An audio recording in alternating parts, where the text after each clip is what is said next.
Profesor, en esta oportunidad vamos a exponer sobre el problema económico de la inflación. Bueno, la inflación es un proceso económico que consiste en un aumento generalizado en precios de tanto bienes como servicios durante un periodo de tiempo.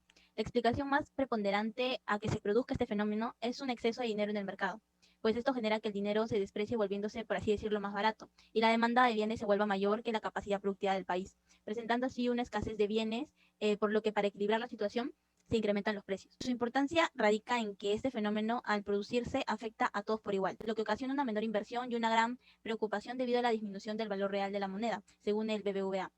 De la misma manera, si sube la tasa de inflación, esto va a llegar a afectar la economía de un país, la cual es de suma importancia, ya que se relaciona con el crecimiento de este. También las entidades capaces de controlar este fenómeno serían los bancos centrales, que tienen como un rol principal asegurar la estabilidad a nivel económico de los países, manteniendo bajo los índices de inflación. La descripción en el caso del Perú. La inflación en el Perú ha tenido abundantes fluctuaciones en los últimos años. Estas traen consigo la reducción del crecimiento del PBI. Los niveles de inflación altos nos afectan a todos los que formamos parte del país, pero quien se ve más perjudicado es la población de bajos recursos. Con la llegada del COVID a nuestro país, se pudo apreciar en la economía un incremento continuo de precios al consumidor, lo cual reduce la demanda de bienes, servicios y las posibilidades de un aumento de empleo y los ingresos de la población. Según el diario Gestión Económica, entre los bienes y servicios que sufrieron este aumento están las pensiones de instituciones educativas, adquisición de vehículos, ropa y calzado, la sección de salud y alimentos de primera necesidad. Tras la declaración del estado de emergencia del gobierno, propuso aislamiento social, lo cual ocasionó que la gente entre en pánico y compre los productos que requerían en cantidades inmensas para poder abastecerse, lo que elevó los precios y en ocasiones impidió que las personas que realmente necesitaban determinados bienes no los consigan.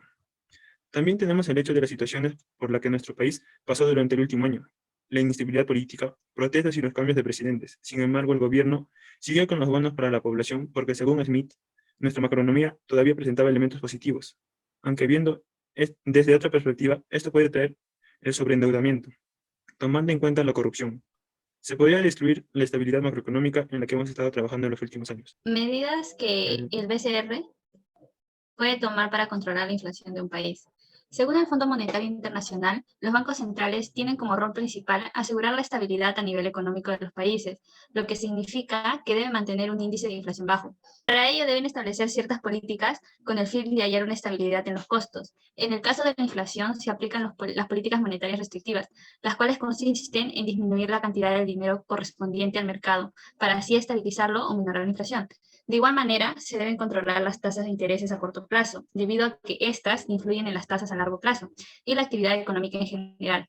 De hecho, el Fondo Monetario Internacional asesora en cuanto a medidas de política monetaria para lograr una inflación baja y estable.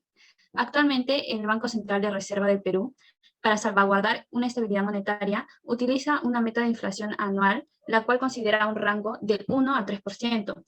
Para esto, aplica modificaciones en la tasa de interés, tomando en cuenta las condiciones de economía. La hace preventiva para mantener la inflación en el nivel de la meta planteada, aunque también toma en consideración un balance de riesgos en los que incluye los principales factores que intervienen. Para poder entender mejor la situación de lo que pasó durante el gobierno de Alan García, es necesario mencionar los antecedentes. Bueno, antes de que Alan García llegue al gobierno, el presidente que estaba a cargo era Fernando Belón de Terry, quien tras de 12 años de gobierno militar, él llegó al poder. La crisis económica en el Perú se había reflejado en la inflación, que él trató de mejorar, pero en su gobierno no pudo.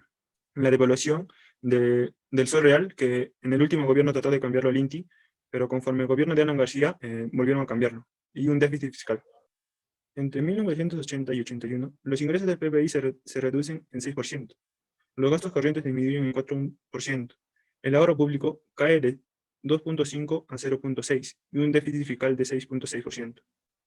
Las inversiones habían caído de 21.2% del Producto Bruto Interno en 1982 y un 12,2% en el año de 1985. La inflación del 50% anual se hace 5 años se dispara a 272%, estimada para 1986. La deuda externa, recogida de 8.000 millones de dólares, alcanza los 14.900 millones. Ahora tenemos a las causas de esta hiperinflación. Bueno, la principal fue la economía heterodoxa, El 28 de julio de 1985, Alan García, en vista de serios problemas en los últimos años, con la aplicación de este programa heterodoxo, esperaba un cambio de curso y de hecho fue así, pero este cambio fue demasiado radical. Este programa tenía el fin de disminuir la inflación a cero con una neutralidad distributiva. También introdujo una nueva moneda, el INTI, que reemplazaría el devaluado sol. Y la idea principal era anticipar la inflación futura, a largo plazo, para darle al consumidor más poder adquisitivo, evitando de esta manera el alza de los precios, ya que pensabas que si los consumidores tenían más dinero para gastar, se contribuiría a la reactivación de la economía en otros sectores. La posición heterodoxa se basaba en dos convicciones que se relacionaban entre sí. La primera era que, para poder pagar la deuda, sería necesario reactivar la economía, debido a que la renegociación de la deuda dependía de la aceptación de políticas impuestas por el Fondo Monetario Internacional. Y debido a que estas políticas solían ser recesionarias, la única alternativa era no negociar, sino limitar el pago de estas deudas. Lo que se ahorraba en el pago de la deuda se aprovecharía para financiar importaciones. Y la segunda es que, mientras que el Fondo Monetario Internacional pensaba que la inflación del Perú se debía a un exceso de demanda estimulado por un Estado que gastaba por encima de sus posibilidades, Alan García y junto con su equipo de economistas consideraban que había suficiente potencial dentro de nuestra economía para aumentar la oferta de forma significativa. Bueno, las medidas aplicadas por este tipo de economía fueron la congelación de precios. El gobierno esperaba que no hubiera más inflación, siendo cualquier aumento en algún precio señal de incremento en el margen de las ganancias. También se aplicó la devaluación de la moneda y reducción de tasa de interés y un incremento en las remuneraciones. Los primeros resultados. En un comienzo dieron resultados positivos, ya que en septiembre de 1985 la inflación bajó un 3.5%, y hacia el segundo trimestre de 1986 la economía dio señales de una clara recuperación. Ciertos sectores crecieron, entre estos están los que dependían de la demanda interna, tales como la construcción, manufactura y agricultura, y se dio un mayor crecimiento desde los años 50. Pero también surgieron problemas, que irían agravándose con el pasar del tiempo, pues a pesar de la reactivación económica, el Estado casi no percibía mayores ingresos. Según cifras del BCR o Banco Central de Reserva, la inflación durante su primer mandato al frente del país de Alan García llegó a un 2.178.482%. Bueno, Alan García en sí tenía como meta controlar la inflación y decidió aumentar el precio de los combustibles y de algunos productos básicos de primera necesidad. Para evitar el choque, el gobierno compensó las alzas con subsidios estatales.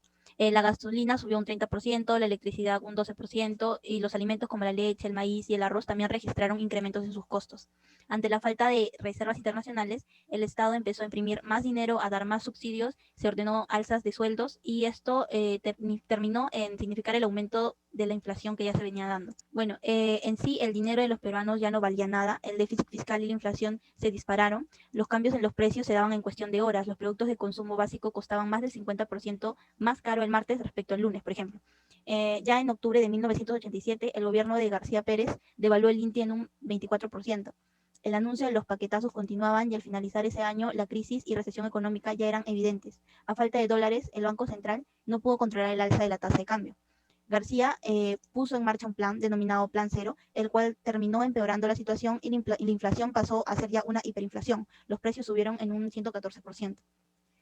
Bueno, como dice ahí, el Banco Central de Reserva ya no tenía autonomía, el Fondo Monetario Internacional y el Banco Mundial le cerraron las puertas al Perú.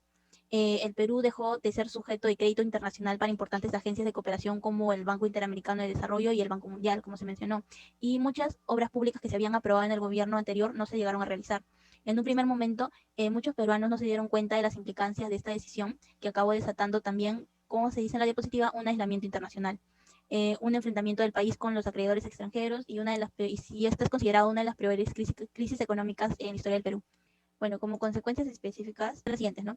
Los precios se multiplicaron en un promedio de 22.000 veces, el número de las familias pobres se triplicó pasando del 16% al 45%, también 7 de cada 10 peruanos estaban subempleados, 1 millón de puestos adecuados de trabajo se llegaron a perder, los agricultores y campesinos peruanos se empobrecieron porque la producción cayó en un 13%, mientras aumentaron la importación de alimentos en un 48%. Las exportaciones también cayeron en un 16% en términos reales. Soluciones a la inflación. En agosto de 1990, cuando Fujimori llega al poder, el programa de estabilización fue transmitido a través de la televisión nacional con la frase "Que Dios nos proteja". El programa de estabilización se desarrolló a través de una agenda con drásticas reformas estructurales enfocadas en reducir la participación del Estado en la economía. El efecto más impactante fue una importante reducción de la demanda, consecuencia de un brutal incremento de los precios regulados de los servicios públicos y controlados por las empresas estatales, como la electricidad, agua. Por ejemplo, el precio de la gasolina se multiplicó en 30 veces y los subsidios fueron dejados de lado. Como se puede observar en las imágenes, ¿no? Los alimentos básicos, como el azúcar y el pan, multiplicaron sus precios. El Estado dejó de intervenir en los campos de la economía. Se le quitó la potestad de fijar los precios al gobierno. En este periodo se consolidó y afirmó la autonomía del Banco Central de Reserva del Perú. Formalmente, en agosto del año 1990, se da el último crédito al gobierno. Todas estas medidas fueron consolidadas gracias a la Constitución Política del Perú, publicada en 1993. También se dio el cambio de moneda al nuevo sol, el cual reemplazaría al INTI con una equivalencia de 1 millón de INTIs por cada nuevo sol.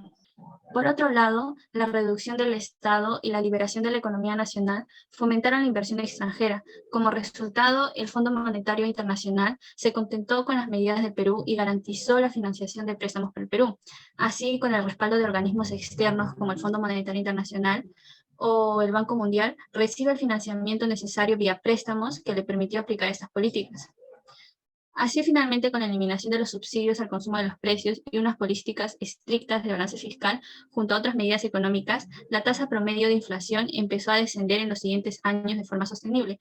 Así se va eliminando la inflación en el Perú. Bueno, ahora la conclusión respecto a este problema económico. Mantener un porcentaje bajo de inflación es beneficioso para el país y su crecimiento. Para controlar este fenómeno, la política monetaria en el Perú no solo requiere el Banco Central, ya que dependería también de las fuerzas sociales y políticas, la construcción de un proyecto nacional democrático e incluyente, que tome en cuenta y aproveche las condiciones del nuevo entorno económico que se nos presenta. También tenemos una conclusión general sobre los problemas económicos tocados en el trabajo, en la cual quedamos en que los problemas económicos analizados en ese trabajo son de vital importancia para la estabilidad de un país. Así, conocer un poco más sobre estas, como sus definiciones, causas, consecuencias que acarrean finalmente sobre nosotros. Bueno, así culminamos esta exposición sobre el problema económico tocado acá, que es la inflación.